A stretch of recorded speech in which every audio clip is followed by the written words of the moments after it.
السلام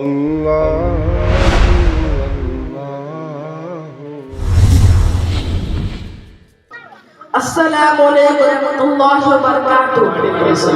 بسم اللہ الرحمن الرحیم، نحمده ونصلی علی رسولہ الکریم، اما بعد، فاعوذ باللہ من الشیطان الرجیم، بسم اللہ الرحمن الرحیم۔ ان الصلاۃ تنہی عن الفحشاء والمنکر وکان النبی صلی اللہ علیہ وسلم الصلاۃ عماد الدین۔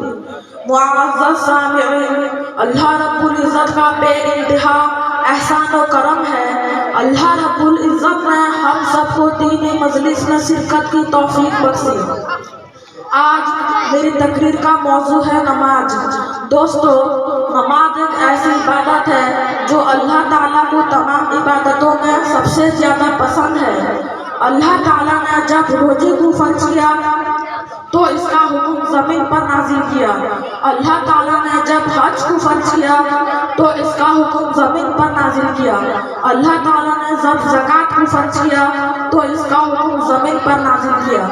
لیکن جب نماز کی باری آئی تو اللہ تعالیٰ نے اس کا حکم زمین پر نازل نہیں کیا، بلکہ اپنے محبوب صلی اللہ علیہ وسلم کو ساتوں آسمان سیر کرا کر، جنت و دوزخ دکھا کر، عرش پر بلا کر پانچوں وقت کی نماز کو تحفے میں دیا۔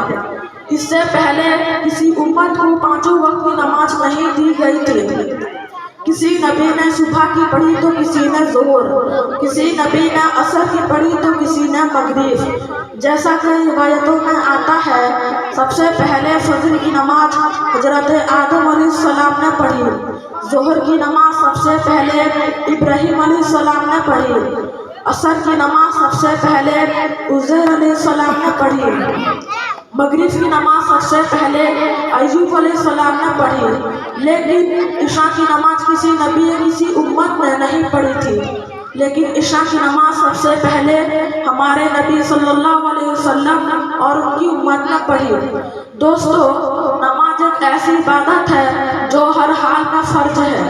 باقی عبادتیں حالت کے مطابق آگے پیچھے کی جا سکتی ہے، لیکن نماز کو اپنے مقررہ وقت پر ادا کرنا فرض اور ضروری ہے۔ کل قیامت کے دن سب سے پہلے نمازی کے متعلق سوال کیا جائے گا۔ اگر نماز صحیح نکلی تو باقی اعمال بھی خراب ہو جائیں گے، اگر نماز صحیح نہ ہو تو باقی اعمال بھی خراب ہو جائیں گے۔ اسی لیے ہم سب کو اہم فریضہ ہے کہ نماز کو اپنے وقت پر ادا کریں۔ اللہ تعالیٰ ہم سب کو نمازی بنائے، آمین۔ اسی لیے ایک شاعر نے کہا، میری زندگی کا مقصد تیری دین سرفرازی، میری زندگی کا مقصد تیری دین سرفرازی، میں اسی لیے مسلمان، میں اسی لیے نمازی۔ ماشاءاللہ، یہ تھے عبد المقتدر سلمہ، جو یہاں کے بہت پرانے طالب علم ہیں، بڑے اچھے انداز سے تقریر پیش کر رہے تھے۔ اللہ ان کے علم و عمل میں برکت عطا فرمائے۔ میرے دوستو،